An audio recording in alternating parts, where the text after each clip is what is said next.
When you stand praying, all you gotta do is just believe, and you shall have whatsoever you pray. Just believe.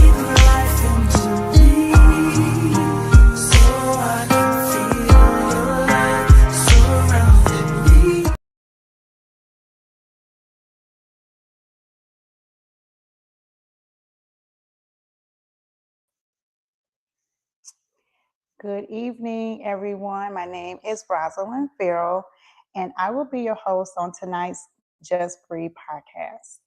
So we have our very special guests, Reverend Raymond and Cora Bunch from the Bunches of Love. So welcome to the Just Breathe podcast, Reverend Raymond and Miss Cora. Hi. Hello. Hello, Sister Rosalind. Thank you so much for inviting us on to Just Breathe podcast. This is an honor. It really is. Yes, it is an honor to have both of you. I try my best to get on at 7 a.m. onto your ministry, the Bunches of Love Couch Conversations. I truly enjoy each conversation that you have. I thank God for those conversations. So continue doing what you're doing. Oh, thank you. To God be the glory. Yes. We appreciate it, because 7 o'clock, I'm telling you, it's early, but we got to be obedient to the Lord. Yes, ma'am. Yes, ma'am. I understand. You see it in pajamas, because it's real early, though. No. Yes. All right, I'm going to go ahead and introduce Reverend Raymond and Cora Bunch, are a husband and wife team that loves God. It's their mission to spread the gospel wherever they go. Their goal for the ministry is to bring people closer to God.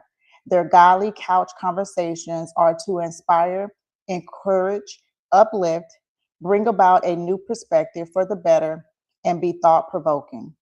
Their ministry is more than just knowledge. They have a heart to grow closer to Jesus every day while inviting others into same life transforming relationships.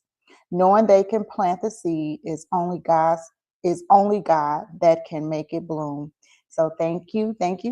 Without further ado, I would like to introduce everyone to Reverend Raymond and Cora Bunch. Hello. Yes. So tonight's conversation is around the very essence of servant leadership and the kingdom impact that we have in our ministries. So hopefully this conversation is going to be Holy Spirit led, that will not only inspire, but also challenge and uplift those who are navigating their own calling into ministry. So my first question is, how did your journey into ministry truly begin, and when did you recognize your call to serve? That's a good question. When did it begin? Well, you want to start? Nope. Well, for me, I would say that it started, I think about 2024, but how it started, because it's weird. I just fell into it. It's weird. I mean, I've been in church my whole life. I've been in church. I've been walking with the Lord I got baptized at 9, all of that. But as far as like ministry, serving, yes. So I fell into singing. Well, okay. Well, my singing too. I do a lot. I wasn't even gonna touch on the singing part, because that's my ministry too. Singing is my ministry, and that I've been doing since I was, I guess, 5, because I can remember when I was 5. So 5 on up, I've been in the music ministry. Yes. I would say that praise and worship is where I serve. I love praise and worship. I do truly feel as if that was the Lord calling me into praise and worship. I was a praise and worship leader for some time in my church. I'm the only one that know all the songs that because I just love praise and worship. That's where He has called me to be. But outside of that, like I said, back in 2024, I fell into teaching Sunday school for the youth. So ages 6 to 10. And there was a need. There was the pastor needed my husband to do some things, and wanted him to come back and teach and do some other things for Sunday school himself. And so we was like, okay, well, there really isn't much for our kids to do. And we are a family unit because we say our ministry, our family is a ministry as well. And things as a family unit. So we're together. We're all in this together. So I just say, you know what? You need him to serve, and it's important for him to serve. Then yes, I'll just step in and I'll do it. So that ministry, it wasn't something that I was actually praying about or seeking. It really just found me, and I love teaching the youth. We have some good conversation. They're really engaging. They even love to come to Sunday school, which makes my heart smile, because kids, you got to keep them engaged quickly. Oh, yes, quickly. Yes. You can't be boring, Can't put them to sleep. You have to, and I love bringing the word to life. I love making it fun. So that's how I got into that ministry. But I just love to sing, and I got into that by right, just because my mom was been in our church since she was 18. So I was born into it, and I just picked it up. Yes. I love to God singing. be the glory. When you start talking about singing, the first thing I thought about. Yeah, I know. And that video is epic. That video is epic. I'm still cautious sometimes when I'm looking around when I see something flying around the church. Okay. Yes, ma'am. Yes, the B video. Yes, the B video. I'm telling you, because I will. But I will say I'm serious about my post. Yep, I'm serious about what I do. Nothing can distract me, as y'all can see. I keep on singing. And I wasn't even to sing soprano that day anyway, but that's a whole different story. Go ahead. All right. That's a whole different story. What's the question? Yes. What's the question? Now you say, what's the question? How do you get into ministry? I don't know. It was so with me it was a little different. Once we became a couple, we were always at church. And I do mean always. Church door opened up, we came in. We came in together. And so one day our pastor was like, "Hey, Brother Ray, let me talk to you?" And I was like, "Okay." He said, "How would you like to be a deacon?" And I was like, never thought about it because I hadn't. And I said, "Well, give me some time. I'll think about it, whatever." So I ended up becoming a deacon, and I was a deacon for a long 7 years, probably 7 years. But during that time of being a deacon, shortly after I became a deacon, it was, I don't often tell the story, but I'll tell the story. So one day I was just sitting at home studying, and I heard a voice plain as day. I'm in the house by myself, nobody's there. I mean, nobody. I'm 100% awake, and a voice told me to learn my word and teach my word. And I stopped, and I was like, I know I'm wide awake, and I know I just heard a voice, distinctly heard someone speak to me in the house that I'm by myself. And the more I thought about it, it was like I didn't just hear the voice, I felt the voice. So not only did I hear it, I audibly heard it, but I felt it like go through me. And I was like, okay, that was unusual. So the more I thought about it, I just I really got scared. I was like, okay, what, so I just like, so I went to the pastor and I said, well, I think I'm supposed to be teaching or whatever. And he said, oh, you want to teach? I was like, yeah, So he started me out. I became a Sunday school teacher, and I started out with the little kids. I'm talking about 3, 4, 5, and I taught them. And as the years went by, I taught the elementary kids. I taught the junior high kids. I taught the high school kids, and I taught all the kids. And then it was just like I still feel like I'm supposed to be doing more, and that's how I really fell into. I'm like, no, I'm supposed to be preaching. That's when, like, after all the years of teaching, I was like, no, I'm supposed to be preaching. I did. So I went back to him. It's like, you know what?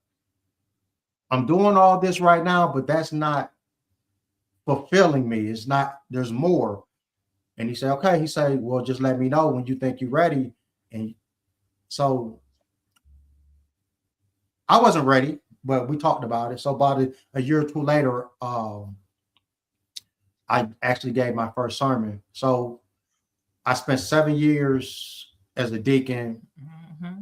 And then the majority of that time as a deacon, I also taught the kids Sunday school all that time, 7, 8 years, 8, 9 years. And then like 2 years after I was ordained as a deacon, I actually got my preaching license.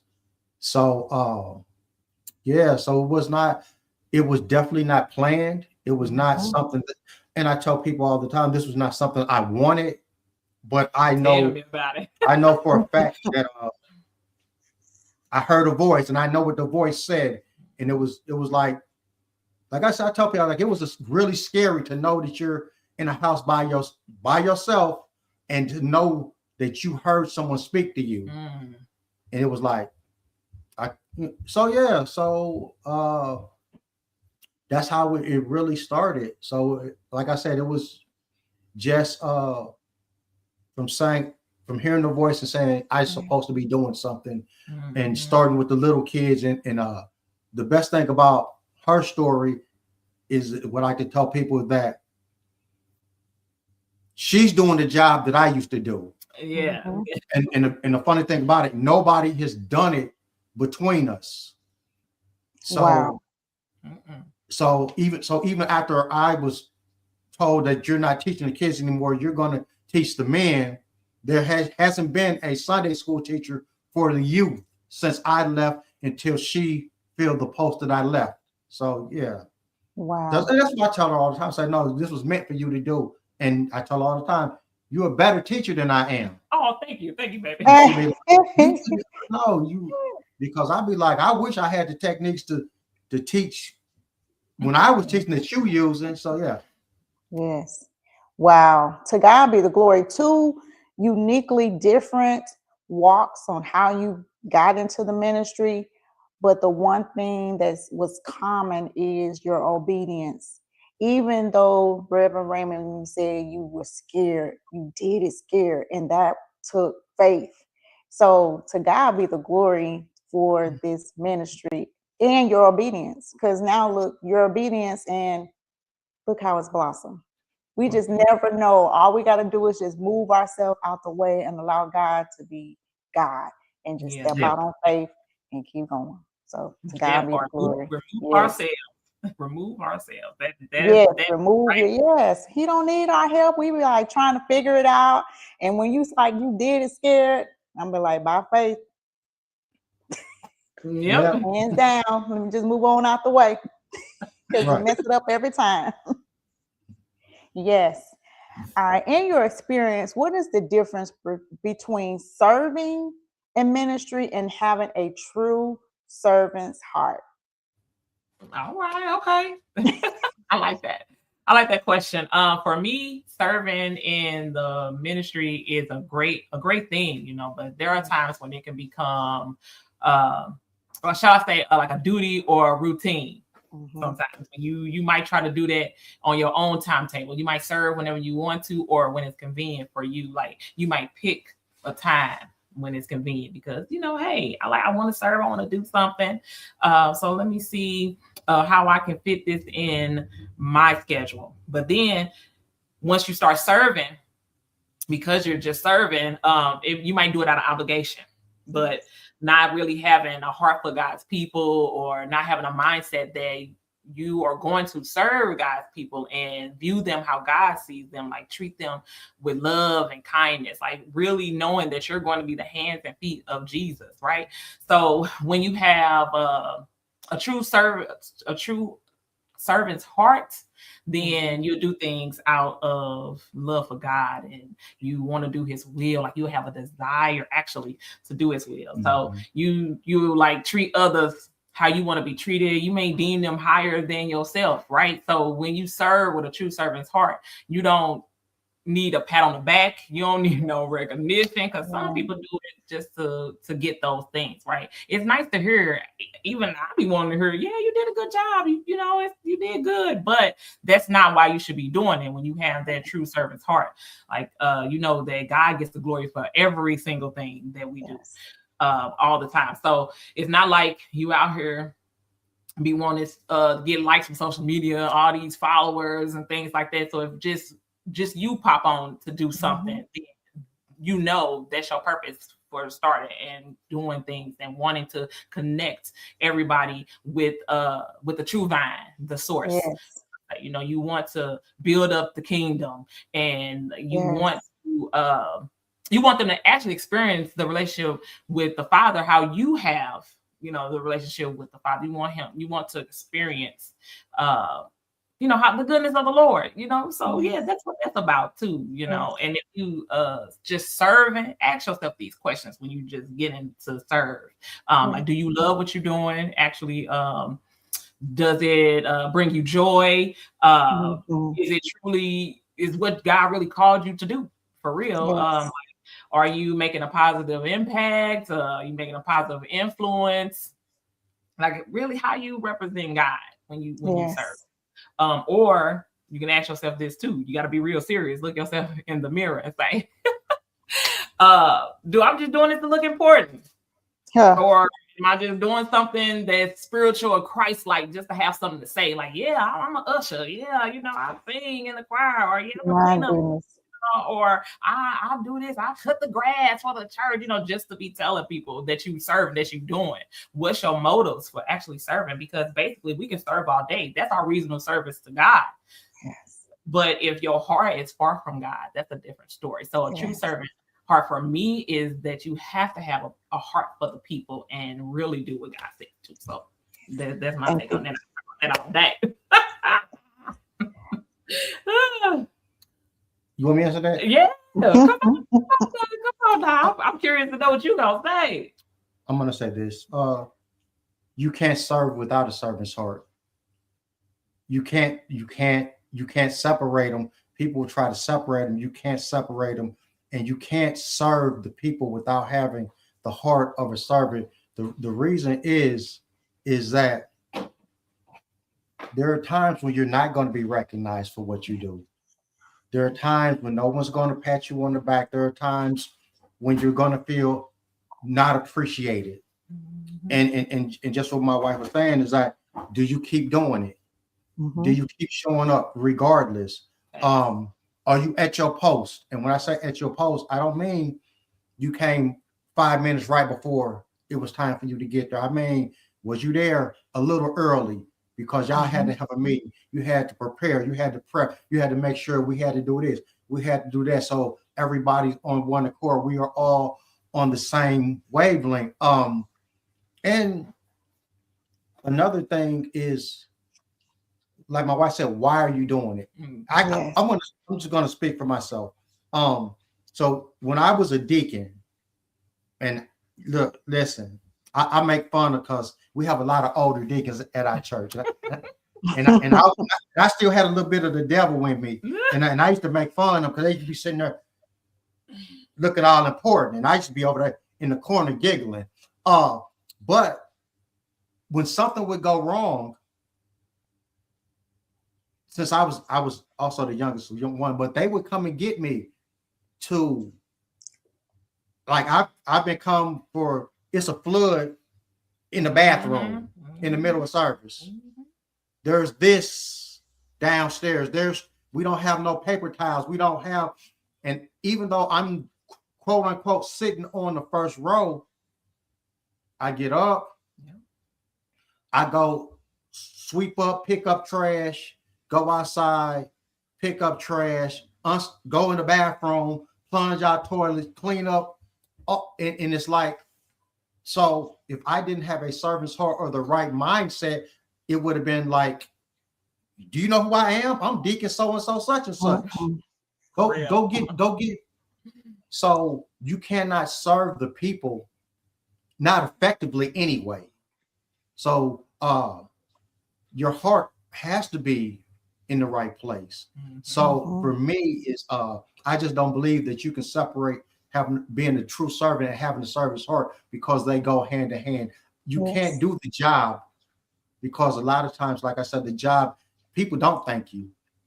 No. People don't thank you for walking through the church, picking up paper out the pews, or picking up trash. That I mean, you know, we have people. I've done it. Other people have done it. Where you've come to the church, there's trash all on the side with beer bottles, you know, and you just go and get some paper towels or whatever, pick them up, throw them in the trash, and you keep it moving. Get you some, wash your hands, hand sanitizer, and you go, and you don't say, look what I've done. Because when you do it for the applause of the people, you got your reward. That part. And in the things you don't do for the applause of the people, God is going to openly reward you. You don't have to go looking for that. He's going to reward you. So we always have to have a right heart and a right mindset. That's just my view. Yes, I totally agree. It's very important to, check your heart posture. If you truly want to serve in the kingdom, because it's not about you, but it's all about, how you lead, how you love, how you forgive. All of that goes hand in hand when you have a servant heart. And it's not about someone, like you said, you're not going to get those accolades, but you still have to lead by example. And just because someone didn't say thank you, or, it's okay for us to say, I appreciate you. And just because somebody else didn't do it, don't mean that you got to continue to lead and check your own heart posture, because it's always someone watching you. And God knows it all. But we always have to just check your heart posture, because even with those days when it's hard and you're not going to always have a good day, but are you going to be able to go back to that person and say, please forgive me? Right. And one thing else I want to add with that is like having a servant's heart, especially if you're in leadership. People are watching you, so you have to set the example. If you're not willing to do it yourself, how can you ask anybody else to do it? If I'm not willing to go out and cut the grass, pick up the trash, they're gonna be looking at me like, who are you? Because everybody hides behind their title or whatever, but no, like, we're supposed to be in this together. That's all. Yes. And like you said, you got to understand the assignment and your why. I think Miss Cora talked about, why are you doing what you're doing? And if you're doing it just for a show or for a position or for a title, then Exactly. Yes. What are some challenges or misconceptions people often face when serving in ministry? Right. Now I've been going first now. Oh, you want me to go? I've been going first. You come on, because I got the answer, but you got an answer too. I think one of the biggest misconceptions is that it's easy. A lot of people think they can do what you do until they get an opportunity to do what you do, and then they realize, okay, maybe a lot of times we have there's a lot of envy in the church, believe it or not. There's a lot of people that want to jump in your lane. No, you stay in your lane. Let me stay in my lane. And guess what? We're going to all get the job done together. So one of the biggest misconceptions is that I can do what you do just as good or better than you can do it. And a lot of people who think that way, guess what? Are the people who not doing nothing. Mm. So it's like, I hear you talking, but I don't see you putting any actions behind what you're saying. Mm-hmm. What's your answer? So I guess what you're saying is they have all the critique. They critique you a lot. Right. They get this, but they don't want to do it. They don't want to do it. Because they don't want to put no, they want to critique you, but they don't want to put no action behind anything. You know, they want to say, oh, like you should have did this, that, and the third. Okay, well, I should have did this, that, and the third. Why you didn't come and help me do and show me and show me how it's done. Exactly. And then that way I'll be better for the next time I have to do it because you showed me. Mm-hmm. And like I said, people think that I'm just going to speak on the people. People think that when you're in leadership, that you are supposed to do everything. Right. And I was going to say that people pleasing, you know, be exhausted. Yeah, people, they think you're supposed to do everything. And I'm like, no, I'm supposed to be at a place where I can delegate, have good people around me. Mm-hmm. I can delegate, and we can all do our fair share. That's why it's important for you to stay in your lane. Right. But don't nobody want to stay in their lane. It's like everybody want to be in the front until the criticism comes. Mm-hmm. Yeah, and that I was gonna say about people pleasing. Those are some challenges because it can be exhausted, and you work. We can't work ourselves into heaven, you know. So people just think, okay, I want to please this person. I want to do this. And you might have someone in the church, not just the leader, but others that are serving too, or that's in the kingdom that's saying, yeah, okay, I want to do this. I want to do this. They're overcommitting. They want to be here and everywhere. And then that comes the burnout. You burn out. Oh, goodness. Yes. And they may think that because, now this is probably somebody who knew for real. Go ahead. I want to say something about what you can say. Are when they say, okay, well, I'm doing the work for the Lord, everything got to be easy. The Lord wouldn't have this on me to be serving and be doing and doing everything I'm doing, and it'd be hard. Surely it's not from the Lord. You know what I'm saying? So some people have that misconception. They really do, you know, and it'd be hard when challenges when you are in this kingdom walk, having friends, making friends. Having good godly friends, and then not to mention having people that would a safe space.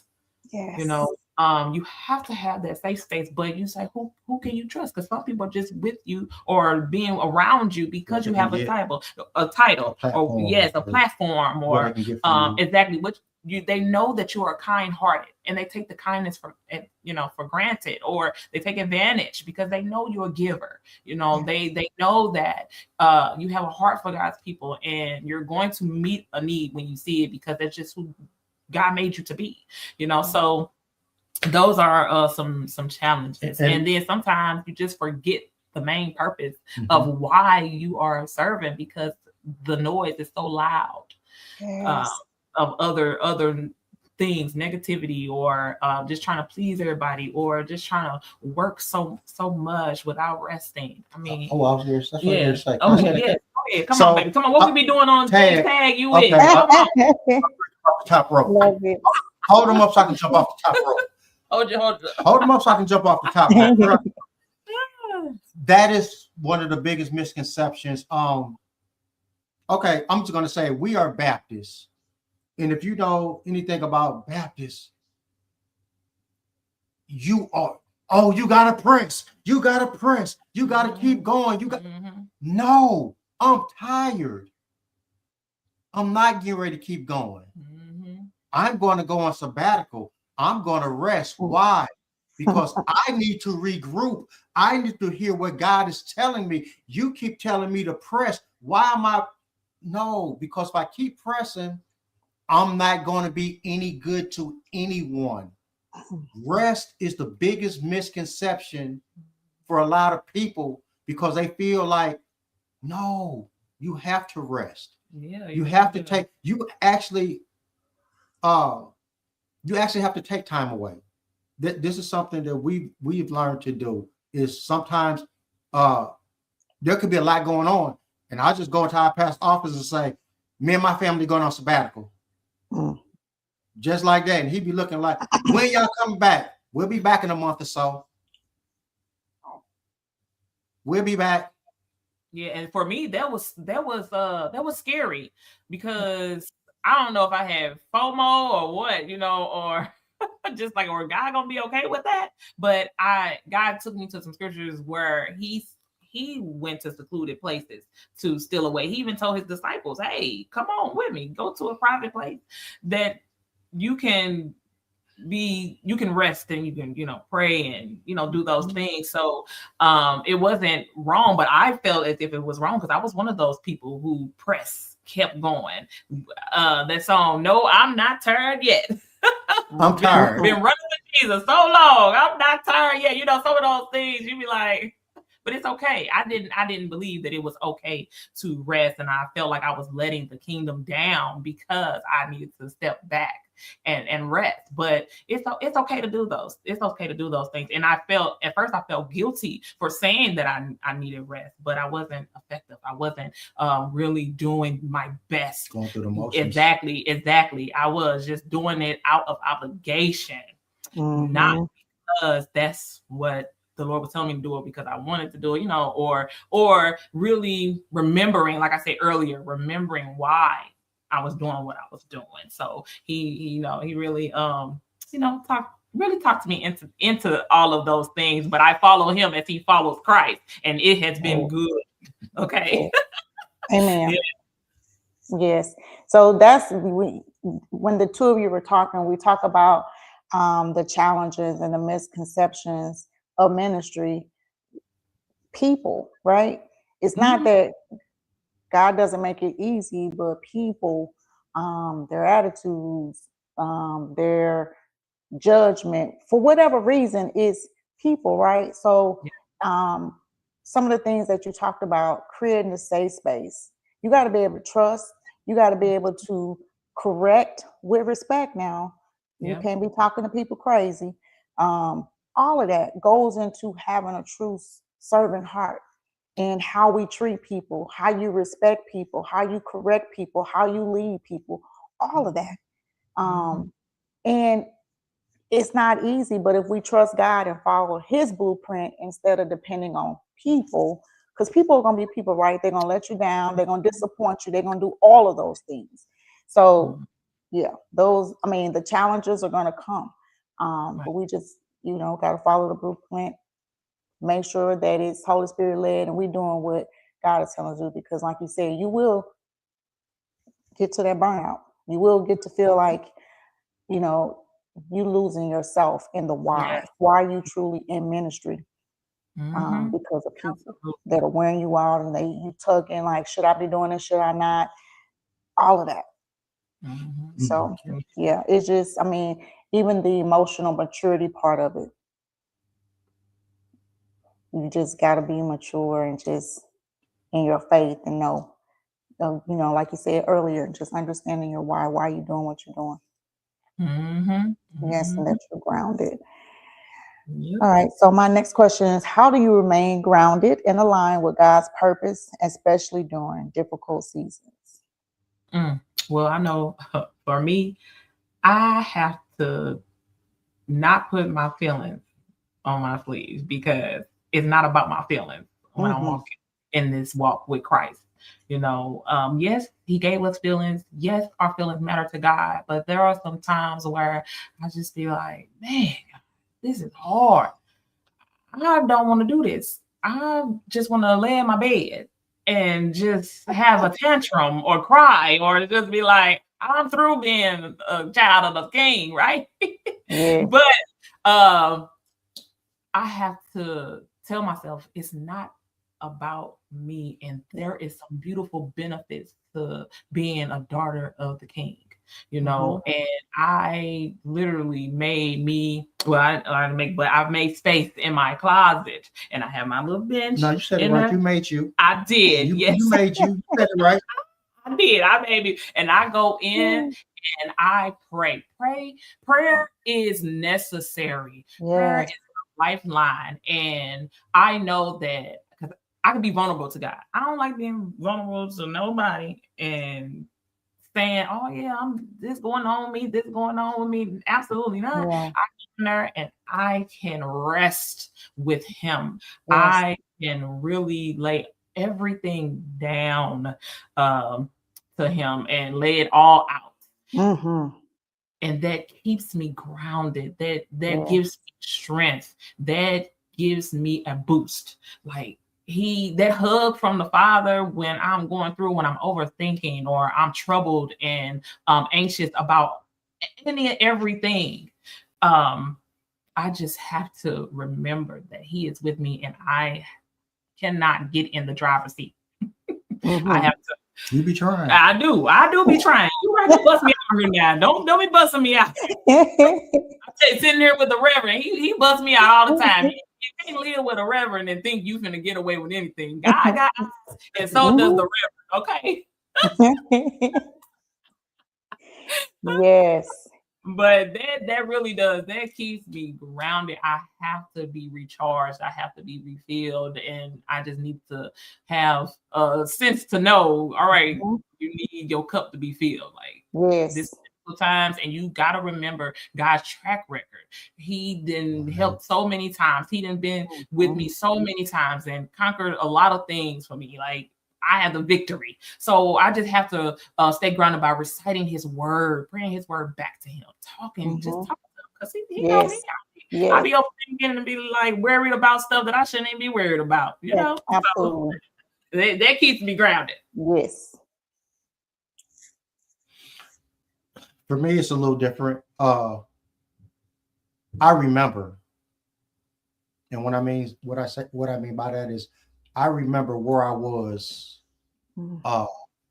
at my lowest point, and I remember everything that was involved in that, and everything that I went through, and everything that happened. And I remember all the people who walked away from me, all the people who wrote me off, all the people who turned their back on me. And then I just sit and I just look around and I just do like this, and I look at where I'm at now. And then I see that everything I went through into where I am now are just two different places. Yes. And I know how I got here. So even though I go back into my past, I don't linger, I don't stay, I don't settle, but I keep it as a reminder. Yes. That guess what? If you go out and you start going willy-nilly and do, guess what? You can be right back there. So I don't, it doesn't hold me captive, but I keep it close enough to be aware. I keep it close enough to be aware, but not close enough to where it's a hindrance. Yes. So I remember, and I'll be like, okay. And it's just one of those things where we as people, we can come to so many roads, and we can stand at the road and say, I know where that road leads. I know where that road leads. I know where that road leads. Why? Because I've walked down them before. So why would I go down those roads when I know what's at the end of those roads? I know what's going to happen. It may be different people, but it's going to have the same ending. So why would I even want to do that? Mm-hmm. So I use reflection. Reflection is what keeps me grounded. Yes. Just going back and just saying, hey, and just what my wife said is like, I remember what you did for me. I remember how you brought me up. I remember how you kept me. I remember how you never failed me. I remember that when I had nobody to talk to, you was there. Yes. I remember when I was hurting, you was there. Mm-hmm. So and it's hard for me sometimes, because sometimes I can admit I'm a little impatient with people, because I'm the type of person is I would rather you tell me the truth and be honest than lie to me. And I know you lying, and I'm like, oh, you think I'm boo-boo the fool, don't you? They might just a little bit. Just a little bit. Yeah, just a little bit. You know. I'd be like, okay, I'm gonna play Boo Boo the Fool today. Oh, okay. Just so, and all I'm saying is be honest with me. Mm-hmm. I respect. I don't have to like what you say, but I respect you. So, and also all that's my reality of how I stay grounded. Is like I remember all the stuff that I used to do. So when I see people do it, I try not to be judgmental. I try to understand, but at the same time, I still have that. Don't lie to me. Don't. We'll get along much better if you just be straight up with me. Yeah. I like that Yes. reflection. I like that too. I like the fact. I like the remember to remember, not remember to remember what people will remember to remember what God has brought you through. And the fact that I like when you say, and I look up to say, I remember God what you brought me through. I remember where I am today. So I remember to remember. I love the fact, Miss Cora, you say you get in your prayer closet and you just have a little talk and you just cry down out with Jesus. I had one of the moments today at work. And I get to the point, people pass by, I was like, who are you talking to? And I just be, instead of getting on the phone, I just say, God, I'm not okay. And I need you to help me through this. I need you to quiet my spirit, man. Yeah. Yes. So just remember. I like remember to remember where He brought you from. Yeah. He Amen. promised that He would never leave nor forsake us, and He has never, ever, ever. I appreciate that. We can go and just sit down and just talk to Him and just say, God, I'm not okay today. Exactly, and it's okay. Just settle down. I mean, just me being able to just say that some days. And just, I'm at work and I'm like, it's one of them days, God, I'm not okay. And I just feel a calmness. And it don't matter who around me, who walk past my office. I'm like, I got to take it to Jesus today. Yeah. So, and like you said, being transparent. And I'm to the point now, if I'm not okay, I'm just not okay. I'm not okay. I'm having a day that I'm not okay. Yeah. And it's like supposed to be a bad thing to say, you know what? People look at it. I'm not okay today. It's like, you know, and we have to, and now that you said that just brings to memory, we have to stop lying when people ask us, how you doing? I'm blessed and highly favored. Okay. And I'm ready to go off the rails, sir. So y'all got to excuse me. Your rent due, you ain't got no money, you don't got no food in the refrigerator, your son just got shot, but you blessed and highly favored and you all right. Stop playing with me. Maybe they don't want to bring everybody their birds on. But it's not, but if I ask you. Yeah, right, exactly. You really be want to know. But sometimes people be saying it just to be saying something. And that's why we shouldn't just say that just to be saying. Casual thing to say. And that's why people feel like it's okay to say, I'm on. No, something wrong with me.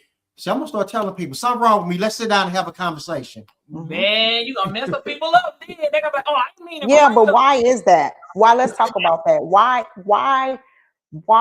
is that? Why did we get to a place where we mask? Because that's what it is. When we feel like we have to wear a mask, well, we can't even be. We're talking about servanthood. We're talking about serving in the ministry. We're talking about safe space. So why don't I feel like I can tell my brother and sister? Well, I got a good answer for that. I like it, but because the reality, the fact of the reality is that don't nobody really care. It's protocol. It's protocol that say, brother, sister, how you doing? But once again, when you have a servant's heart and you truly care, and somebody says, hey, I'm not feeling good or I'm not well, that's when you say, you know what, we need to go have a conversation. So we need to get back to, as a people, as a body, we need to get back to being real with each other. And like you said, everybody's wearing a facade and a mask for so long that there are people who come in and they're really hurting and they really need somebody to talk to, but everybody's so wrapped up in what they got going on that person falls through the crack or they don't see him or whatever the case may be. But we really need to get back to doing what Jesus said, and that's loving each other. Once we really start wholeheartedly loving on each other, we can sit down and wholeheartedly have conversations. And it goes back to, again, people have to feel safe that, so this is my wife. I can tell my wife anything. I know I can tell my wife anything. But if I tell my wife something and then Joe Bob, Jim Bob come back and tell me what I told her, oh, we have a problem. And that's the issue. You have to learn how to keep people business between you and them. Like, my wife will have a conversation with somebody. I won't never know until that person come and tell me. Like, I won't know. Nope. And that person come and say, well, didn't Cora tell you whoop, whoop, whoop? And I'd be like, Cora no. did not. I'd be like, Cora did not. And Yeah, they'd be like, exactly. oh, well, yeah, this. And they'd be like, she didn't. I'd be like, no. I'd be like, No. but people have to understand, if I counsel you, unless you give me permission to discuss it with my wife, what I counsel you about stays between you and I. If she counsels somebody, unless you give her permission to speak on it, what y'all talk about is between y'all, and we never will never pillow talk, we will never gossip, we will never say anything. I mean, we've talked to couples, and until they said it was okay, right, and then we was like, oh, it's okay, then we could put their stories together and be like, they lying. Like, hold up. They told you this and they told me this, and then we can sit down and we're smart enough to weed out and be like, oh, exactly, they both lying. Yeah. But we will never, ever, never. Right. Never. And I just think that when we mask, or the people say, hey, how you doing? And then you tell them exactly how you doing, but they didn't really want to know. It's just that it forces people to action. It forces them to actually do something about it, because we are our brothers and sisters people, you know. So in my opinion, once you know something, then once you know mandate it. In my opinion, once you know better, you got to do better, exactly. Right? So even if you can't meet the need, you know somebody that can. Meet the need. So it's, you know, help is like people. You have obligation. Exactly, to help. You have obligation. Yeah, to help. So because if you love me and you know you say you care for me, you got to show some action. I'm all about acts of service. So what you doing? What have you done for me lately? No. But it just forces people to actually do, and sometimes people don't want to take on too much, you know. But God give you the strength. He will give you the strength.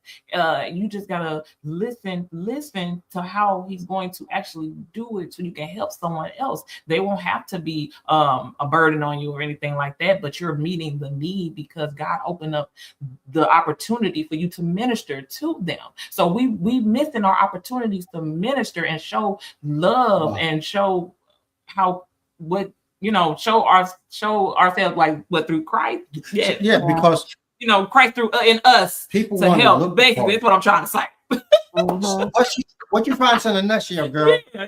Oh, yeah, baby. Come on. People want to look the part, but they don't want to do the work. Exactly. That part. Yeah. I knew where you was going. Yeah. I knew where you was going. Yeah. All right. What encouragement would you give to those who feel called but may be struggling with consistency, clarity, and confidence? Ooh, that's a good one. I like your questions are good. Oh, well, I will encourage them to not ignore the fact that they need support. You know, don't ignore that. If you need support, reach out. You may need an accountability partner, or you need to know that God has already given you all the tools you need to succeed in the area that He has called you to be. Right. So for me, I know that, and I tell anybody, this is a confidence booster. I recite Isaiah chapter 41, verse 10, because I be saying I need some help all the time.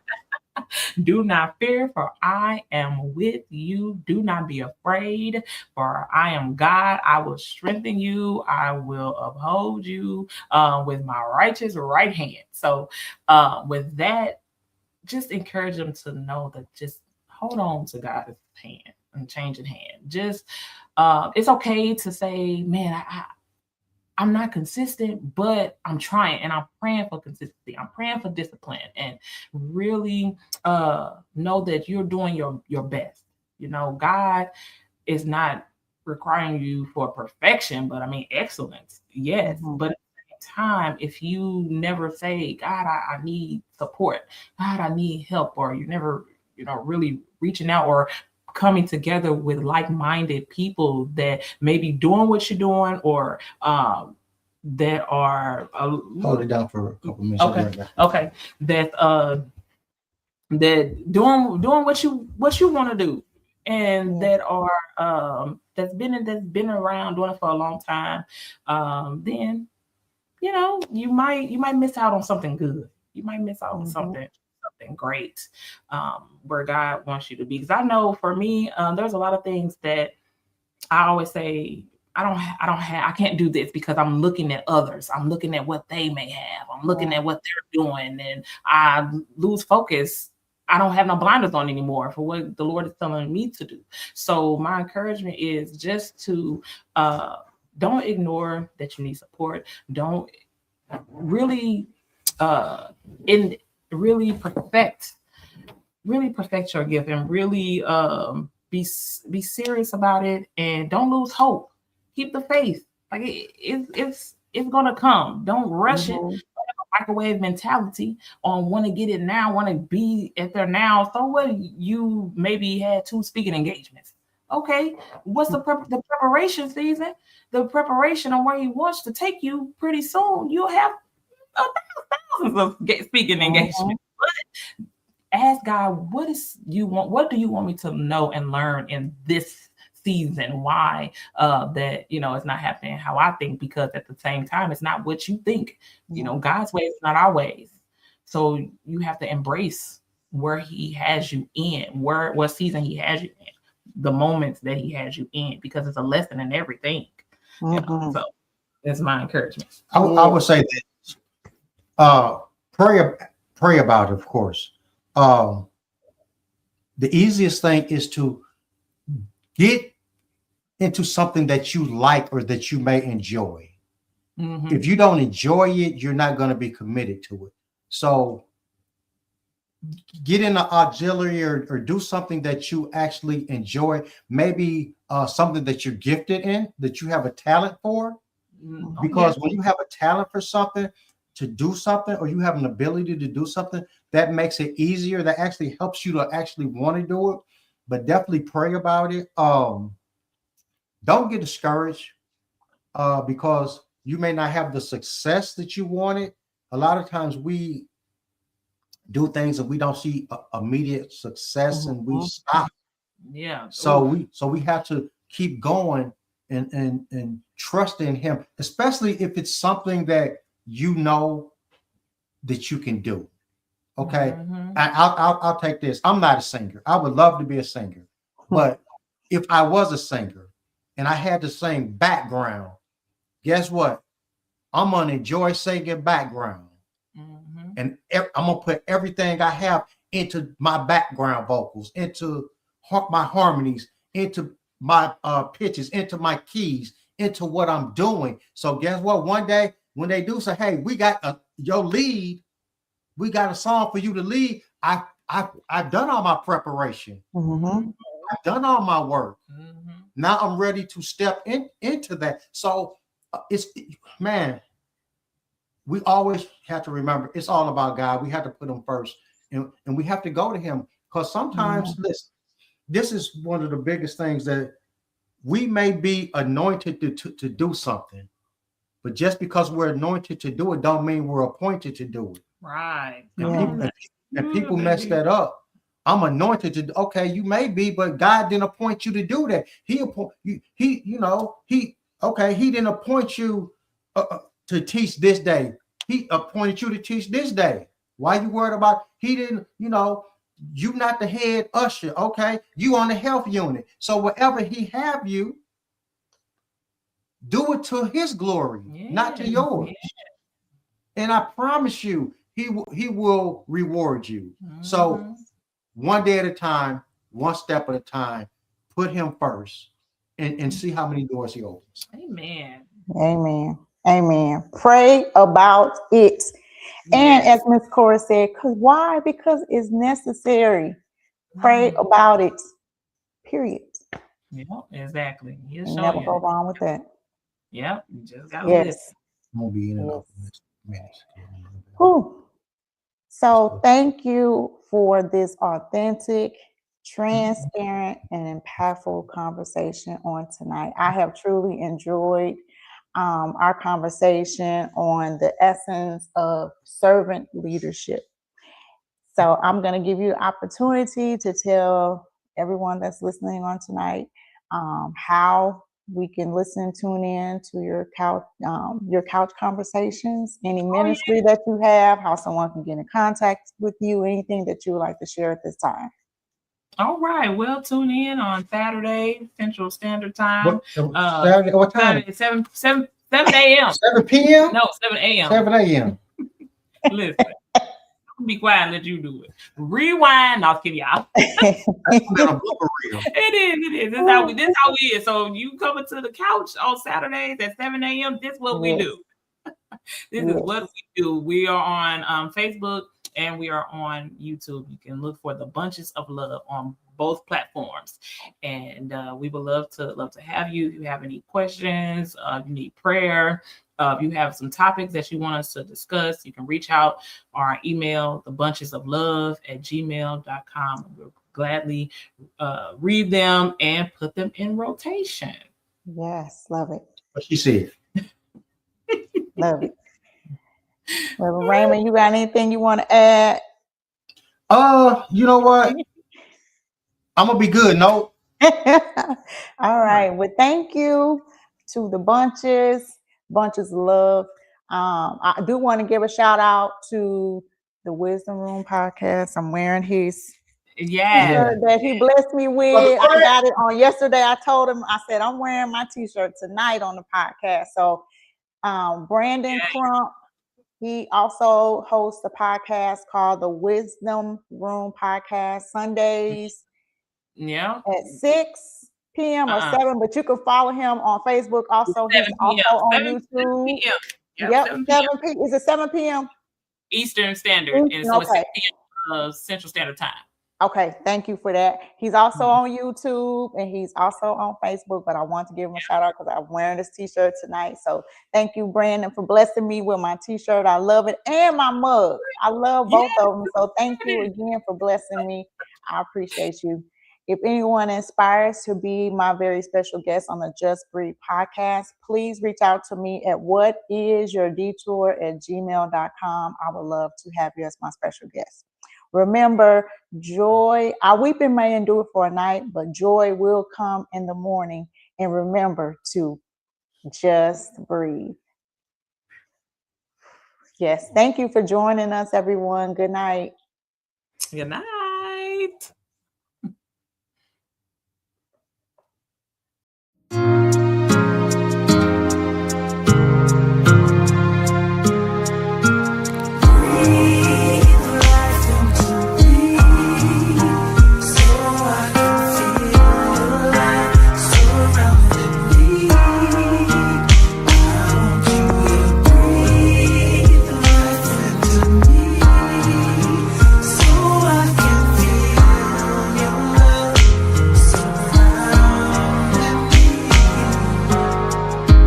Bless the Lord, oh my soul, and all that is within me. There's no greater feeling than living in His will. The test will come, yes I know, but it happens to the best of them. Don't believe the end.